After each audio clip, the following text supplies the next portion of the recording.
दुनिया में कुछ घटनाएं संयोगवश घटती हैं, तो कुछ घटनाओं की नींव कई दशकों पूर्व संघर्ष की तपती भट्टी से निकली क्रांति की एक ईंट के जरिए रखा जाता है। 1857 की क्रांति के बाद का दौर था।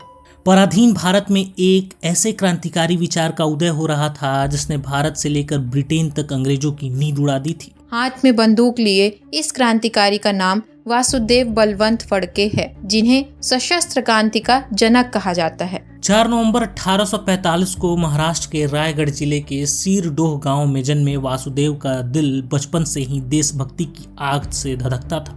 जब वे अंग्रेजों की नौकरी में थे, तब उनकी मां की बीमारी के दौरान छुट्टी न मिलने की घटना ने उनके दिल में विद्रोह की चिंगारी भड़का दी। मां की मृत्यु ने उन्हें तोड़ दिया और उन्होंने ठान लिया कि अब गुलामी की जंजीरें और नहीं सही जाएंगी। उन्होंने नौकरी छोड़ दी और स्वराज की राह पर चल पड़े, क्योंकि उनका मानना था कि स्वराज ही इस देश के सारे दुखों की दवा है। वासुदेव ने समझा कि स्वतंत्रता की लड़ाई के लिए संगठन और शक्ति चाहिए। उन्होंने महाराष्ट्र की जनजातियों को एकजुट किया और बनाया एक क्रांतिकारी संगठन, रामोशी। यह संगठन न था, बल्कि आजादी की जंग का एक तूफान था जो अंग्रेजी हुकूमत की नींव हिलाने को तैयार था।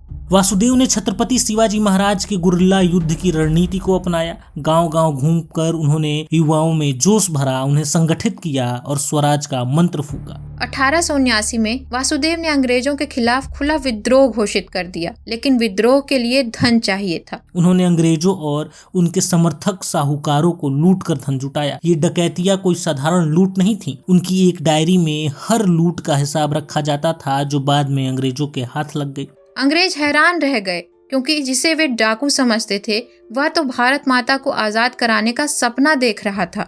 महाराष्ट्र के 7 जिलों में उनका प्रभाव फैल गया। पुणे शहर को कुछ समय के लिए अपने नियंत्रण में ले लिया। यह अंग्रेजों के लिए करारा तमाचा था। वासुदेव का नाम सुनकर अंग्रेज अब थर थर कांपने लगे थे। उन्होंने वासुदेव को पकड़ने के लिए 50,000 रुपए का इनाम रखा, लेकिन वासुदेव का साहस अटल था।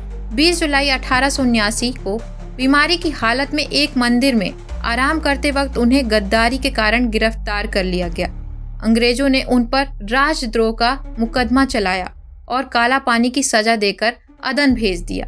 उन्होंने आजादी की जंग की पहली चिंगारी जलाई, जो बाद में पूरे देश में भड़क उठी। तो आज के बाद जब भी आपके सामने स्वतंत्रता सेनानियों का जिक्र हो, तो आप उसे कुछ एक चेहरों तक सीमित मत रखिएगा। थोड़ा ठहरिएगा, सोचिएगा और अपने मौन को आवाज दीजिएगा।